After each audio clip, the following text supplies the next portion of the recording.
Summer's in full swing, which means for most of us, this is the best time to get out and take it cross country. And there's really only a couple things that can kind of complicate that.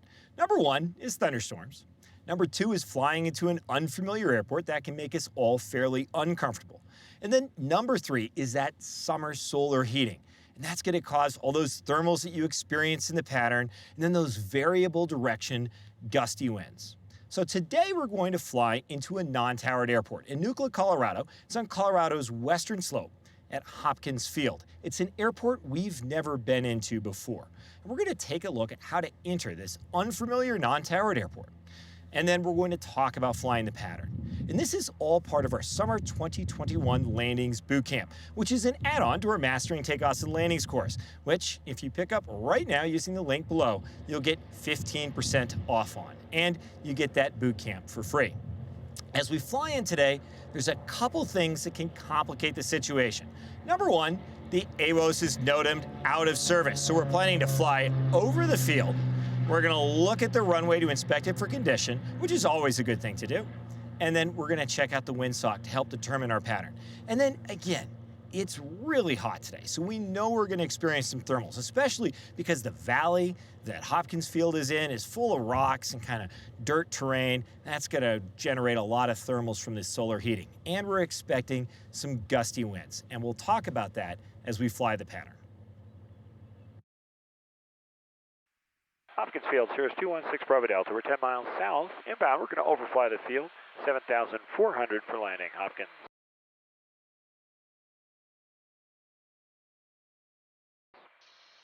So we're on our way in. We're about 10 miles out right now. We don't have AWOS weather.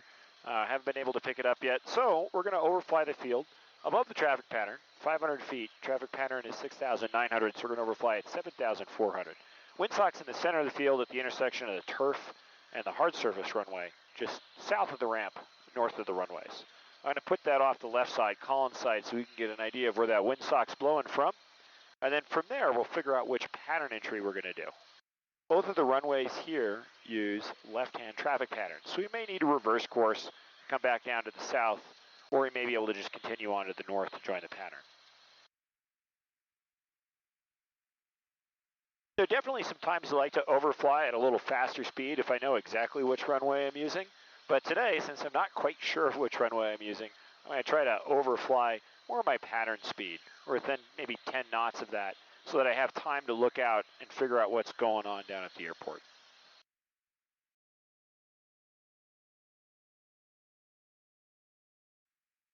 So our hard surface runways here are runway 5 and runway 23. The non-hard surface runway has multiple rodent holes, so I don't think it would do really well with the Cirrus 2-inch wheel pant clearance. You can see the airport right off our nose right now. You can see the hangar buildings and the segmented circle as well. The segmented circle is kind of that little dashed white line just south of the white hangar buildings. I'm going to make sure that's clearly on Collins' side. This should be a fun field to fly into. You can see that the terrain slopes up on either side of the runway, so it might give us a little bit of a visual illusion as we're landing.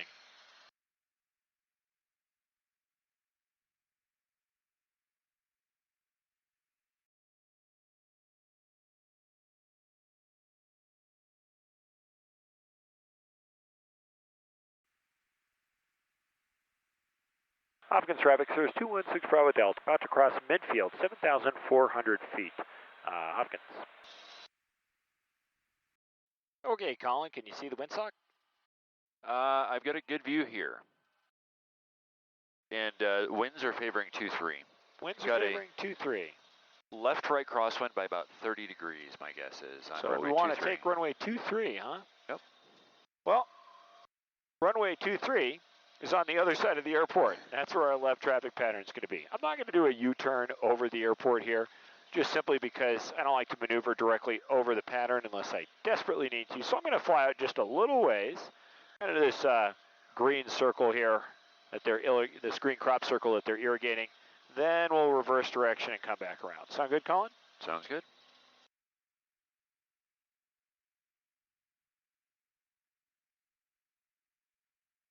I know we don't hear any other traffic out here today, but you never know. There could be an airplane without a radio. Crop duster, probably not here, but you never know. Okay, and I'm going to make my turn away from the train, which means to the left in this case here. That's where it's the most open. Hopkins traffic, Cirrus 216 Bravo Delta, 2 miles north of the field. We're going to overfly the field once more, 7,400 feet, cross over the field, and then enter a left midfield downwind, runway 23, Hopkins. So the way I'm going to make this entry is actually pretty simple. I'm going to let the airplane cross over the field, then I'm going to take it out a couple miles, execute essentially a right-hand teardrop turn. That should set us up perfectly for the left midfield downwind for runway 23. And I'm visualizing that track. In fact, out in front in the middle of the dark trees there, you can see a little bit of that dirt road. That's kind of what I'm aiming for as I track outbound.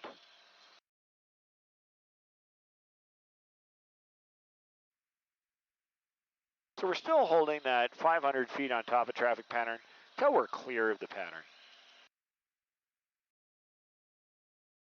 Okay, I'm going to start that right teardrop turn now for my traffic pattern entry. We definitely have a reasonable amount of terrain. So it can make things feel a little bit different because the train rises here. You feel a lot closer to the airport than you really are. We'll let ourselves just fly out in a nice gentle turn. Definitely getting a little bit of lifting action here, probably from the surface heating of these rocks in the desert.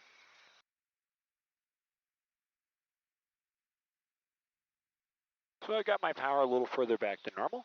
Now I'm going to continue my right bank in. Hopkins traffic, Cirrus 216 Bravo Delta is entering a 45-degree left midfield downwind, runway 23, Hopkins.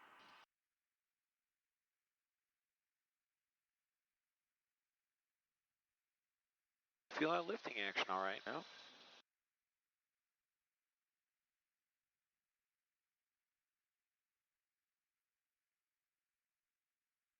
Okay, we're set up for a good left midfield here.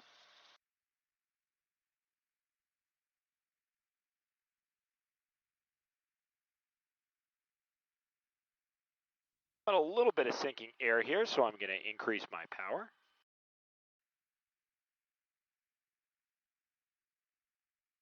We don't really have roads out here that do a good job of identifying our downwind leg, which is oftentimes the case out in the desert away from population. So it's good to try to pick a visual reference. And for me right now, it looks like it's kind of right down this valley. Needed quite a bit of power there, didn't we? No. Because it's turbulent and I'm flying through some updrafts and downdrafts, I'm going to keep bracketing with my power setting. I want to keep in mind my normal power setting for each leg of the traffic pattern. And so when I fly out of the updraft or the downdraft, I can kind of go back to that standard power setting. Okay, that's beam our touchdown point, so I'm going to bring my power back and we're going to start our descent. I'm in a little bit of sync here, so I'm not going to bring it back as much as I normally would, but I will start that descent down.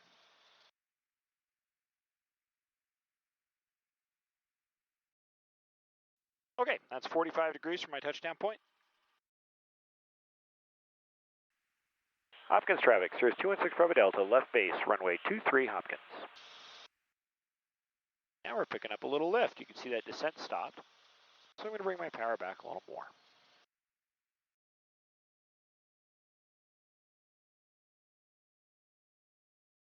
That's what makes summer landings more challenging, is you're dealing typically with a lot of lift and sink, so your power changes are always kind of happening. Colin said that crosswind showed a left to right, so I'll be expecting that, which means I'm going to kind of lead my turn onto the runway so I don't get blown through final here.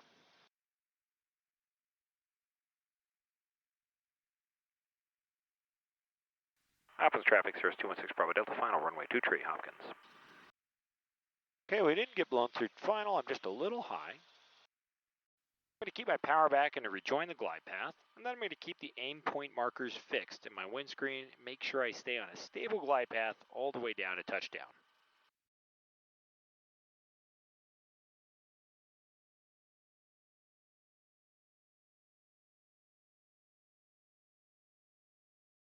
And as I cross the threshold, I'm slowly walking my power out, and you can say start my flare. I'm going to transition my eyes up towards the end of that runway.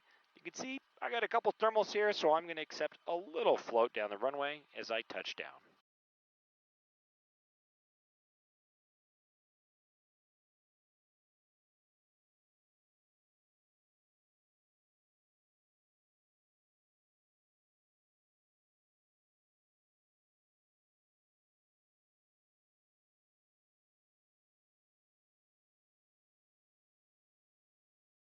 So I think that worked out just about how we planned it to. We tried to pick up AWOS, but we couldn't hear it, and we planned for that, right? So we looked down at the windsock, and Colin said, looks like it's favoring runway 23. We were headed the wrong way. We were set up for runway 5 the way we crossed, so simply we got out of the pattern area, reversed course, crossed the airport again 500 feet above that traffic pattern, and then once we were clear of the pattern for runway 23, then we started that right teardrop turn and descent so that we could enter that midfield downwind for runway 23 right on speed and in configuration. Our power settings were changing throughout that descent and then throughout the pattern because we were going through thermals, which added a lot of lift. And then as you moved out of the thermal, then you ended up back in the sink, right? So as you end up in the thermal, your power comes back. As we leave the thermal and end up in the sink, then our power comes up. And the key to really nailing that is to understand your normal power setting for your downwind base and final legs. And then as you enter the thermals, as you enter the sink, you're going to bracket that. If you don't know where your normal setting is, then it makes it very difficult to estimate how much to add or how much to take away. And you really just end up chasing your altitude and your airspeed with your power, which makes it impossible to set up for a landing.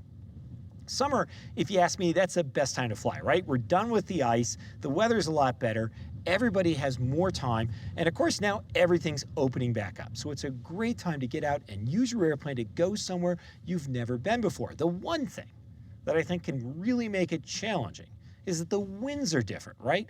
Because we have so much surface heating in the summer, we end up with those very variable winds that can occasionally be gusty. They can go from nothing to a strong gust factor in a matter of minutes. And of course, then we get the bumpiness, all the thermals and sink that you get from all of that surface heating. So that's why we're dropping our 2021 Landings Bootcamp. If you're a Mastering Takeoffs and Landings customer, this is going to show up in your account for free, just like our winter one did last December. And it focuses on how to handle thermals, how to handle sink, how to handle those light and variable to gusty winds that you're going to find all throughout the summer, no matter where you are, whether you're out here in the west in the desert, or if you're out east where you got lots of fields absorbing that sun's energy. It's a perfect time to get out and fly, and I think that course will really build your confidence so you feel comfortable in it. If you don't have Mastering Takeoffs and Landings, but you pick it up during this promotion, you get that 2021 Summer Boot Camp for free. It's automatically added to your account. And if you buy through the website, you get our 30-day money-back guarantee. If you have any questions, of course, you can always give us a call. You'll probably get Colin or you'll get me on the phone, or you can send us an email as well. We're excited to help. You know, the one thing we think about flying, it's all about being comfortable, knowing what to do, and building your confidence. Landings and takeoffs, I think it's the stuff your passengers remember most, and it's what a lot of pilots think about. It's the part that makes them nervous, because it's that part that at the end of the day requires a lot of precision and a lot of judgment. And the best way to develop that is to understand the numbers of flying your airplane, and then how you change that as the weather conditions change around you. So we've got a link to sign up for Mastering Takeoffs and Landings below this video. We'll see you in the Summer 2021 Bootcamp.